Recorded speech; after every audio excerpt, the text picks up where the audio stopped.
Dan itu cikal bakal darah tinggi, kolesterol, autoimun, infertil, endometriosis, PCO, dan puluhan penyakit diawali dari situ. Siapa saja bahan yang bisa bikin itu semua atau bahan-bahan penyebabnya? Bahan yang paling sering adalah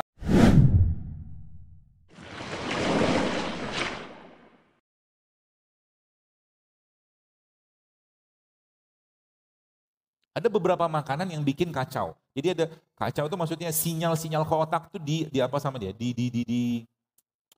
Dikacaukan. Dan bahan ini banyak banget kita makan tiap hari.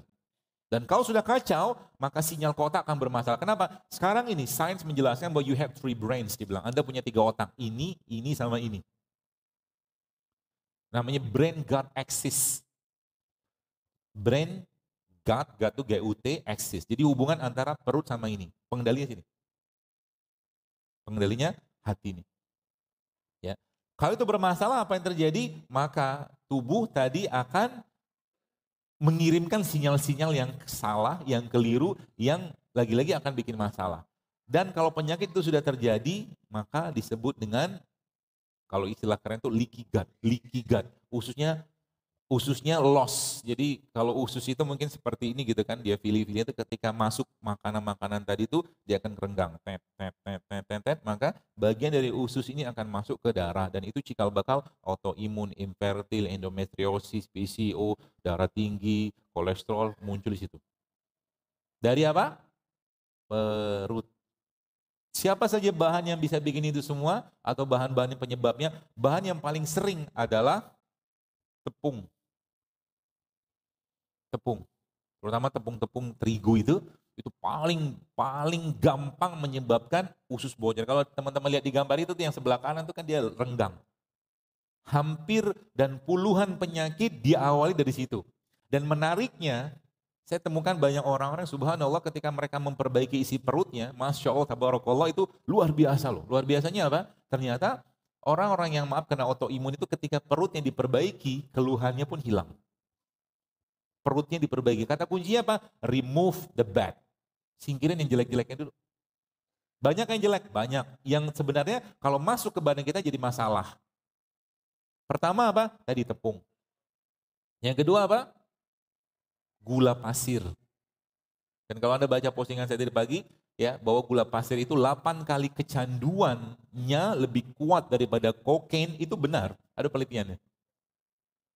Jadi kalau obat-obatan atau mungkin drugs atau narkoba itu bikin orangnya kecanduan, makanan-makanan sintetik atau makanan olahan juga sama. Jadi kalau Anda ada yang mengatakan pagi-pagi kalau saya tidak minum kopi, saya pusing, Anda sakau. Oh iya, kalau saya pagi-pagi nggak minum teh manis, saya apalah segala macam hujahnya itu kan. Dia ngelok, udah ngelok, ini udah ngelok. Makanya saya kata bahas tadi kan kontrol lapar, kata kunci itu. Kalau saya di rumah pagi-pagi saya sarapan apa? Kadang-kadang nggak sarapan, cuma minum air putih doang. Ya. Kalau ada misalkan, saya dokter minum kopi minum, tapi kalau saya minum kopi biasa pakai madu. Ya. Atau kalau nggak minum kopi sama kurma. Karena kopi bisa mengontrol rasa lapar. Kopi bisa menekan rasa lapar. Asal tidak pakai gula. Dan yakinkan diri Anda, Bapak Ibu sekalian, bahwa Anda sudah cukup manis tanpa gula pasir. Yakinlah.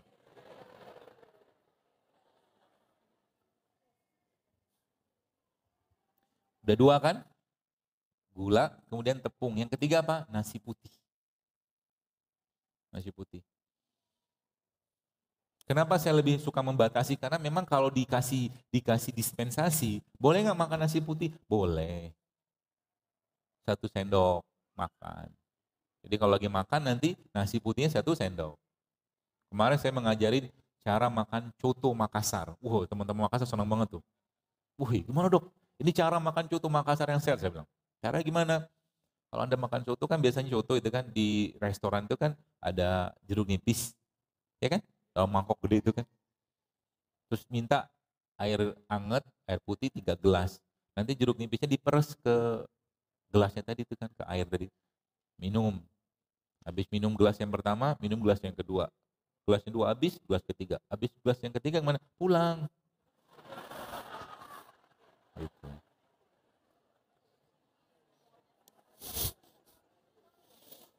Silakan cheating.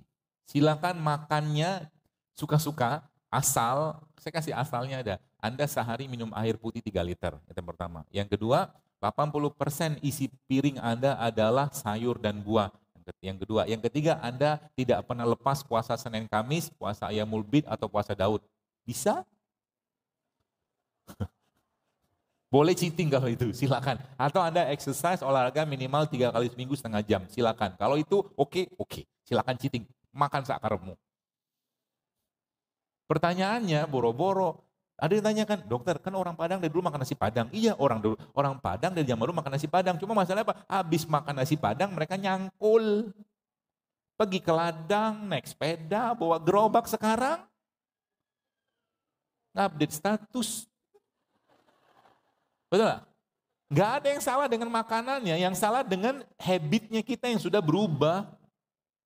Kalori masuk sama kalori keluar nggak berimbang. Udah tahu-tahu nggak berimbang, badan sudah melentung, masih juga makan berlebihan. La haula wala quwata illa billah. Gitu loh. Ayo diperbaiki. Ya. Siap memperbaiki?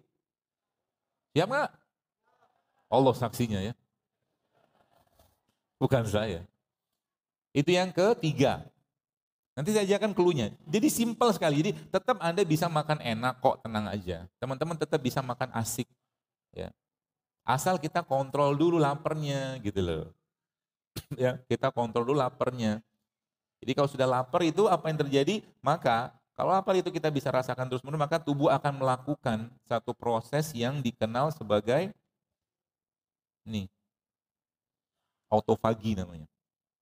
Autofagi itu sekalian ada proses recycling sel. Kalau itu terjadi maka tubuh akan menghancurkan sel-sel yang rusak dan dia akan memproduksi sel-sel yang baru. Dia akan meningkatkan respon stres, bahkan dia akan memperbaiki ketahanan tubuh seseorang, dia meningkatkan fungsi otak, ya, dia akan memproteksi atau melindungi sel kita dari toksin-toksin yang berbahaya, dan dia akan mengurangi peradangan di badan kita, dan autofagi itu hanya bisa kita dapatkan kalau kita lapar. Maka kalau lagi lapar, jangan langsung makan, tunggu dulu sebentar. Ya, tunggu dulu sebentar. Kalau sudah Anda tunggu sebentar, maka apa yang terjadi? Yang terjadi adalah tubuh akan mengaktifkan autofagi tadi. Dia akan mulai mengaktifkan. Jadi kalau lagi lapar, misalkan Anda lapar nih, tiba-tiba pengen makan, coba tahan sebentar, setengah jam atau 1 jam. Nanti rasa laparnya hilang sebenarnya. Rasa laparnya hilang. Dan kalau sudah rasa lapar hilang, apa yang terjadi? Lagi-lagi makan yang benar gitu kan. Ngerti dulu kebutuhannya perut kita itu apa. Kebutuhannya apa? Kalau udah ngerti maka asik nanti. Ya. Kebutuhan kita tadi ada vitamin, ada mineral, ada probiotik, ada prebiotik. Ya, macam-macam. Ya. Tapi itu kita bisa dapatkan dari produk-produk yang masih utuh. Kita sebut dengan whole food. Contoh, tempe nih sehatnya luar biasa. Asal jangan digoreng. Sudah dijelaskan berulang. Kalau mau makan tempe yang sehat, maka tempe jangan digoreng. Ya, caranya gimana? Makannya mentah kayak begini. Tempe kalau yang sudah Anda yang mungkin pernah bikin tempe atau kedelai yang ada ini kan sebenarnya kedelainya sudah direbus. Udah matang sebenarnya. Cuman bahasa kita jadi belum masak tempenya kan. Malah subhanallah dia udah bisa dikonsumsi. Kenapa? Karena dia mengandung satu bahan yang sangat baik untuk pencernaan kita namanya probiotik. Dan tubuh kita butuh probiotik. Probiotik itu kuman baik gitu aja. Tubuh kita itu probiotiknya kuman baik. Dan pernah saya sampaikan bahwa sebenarnya kalau kayak tempe gini kan, ada pisau nggak? Pisau. Nggak ada pisau.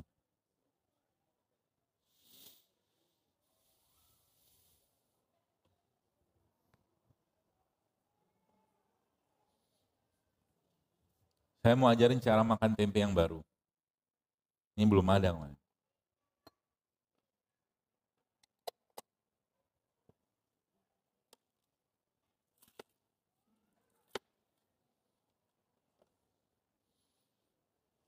Tempe, celupin madu.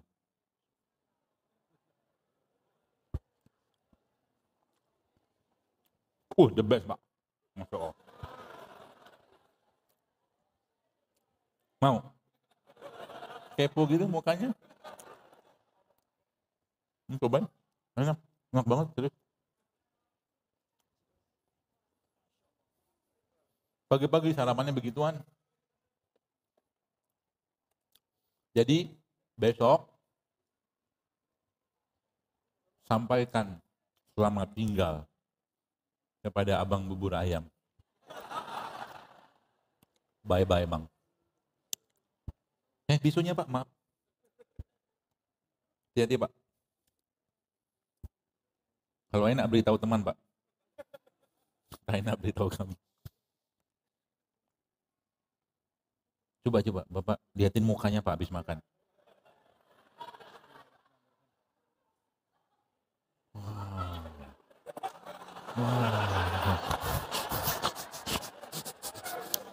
Luar biasa kan? Masya Allah. Hah? Masya Allah. Alhamdulillah. Enak. Ini resepnya baru ini, belum ada ini. Makan tempe sama kurma, sama madu. Biasa kan tempe sama kurma. Nanti ibu-ibu bisa tuh dibikin, nanti di oven sebentar tempenya. Jadi kemarin saya di Bandung tuh sempat ada restorannya saya suka. Jadi kalau bisa sih dibikin lah di sini. Ya restoran sehat, kalau udah ada alhamdulillah. Di situ saya makan bala-bala itu bakwan. Kok Bapak doang yang makan Pak? Yang lain makan juga tuh. Dari saya dapat pahala. Makan bala-bala, bakwan. Bakwannya dari tepung, tapi tepungnya non gluten. Sayurnya organik. Tapi tidak digoreng, tapi di oven. Kan gak ada minyak kan? Karena minyak termasuk yang ketiga yang mulai sekarang teman-teman harus tadi minyaknya udah kan ada minyak, ada gula pasir, dan nasi putih, ya. Ada gula pasir, ada minyak, tepung, gula pasir, nasi putih, 4 lah kurang lebih secara umum. Mulai sekarang kurangi itu baik-baik. Kenapa? Karena dia bisa bikin tadi tuh salah satunya leaky gut, salah satunya.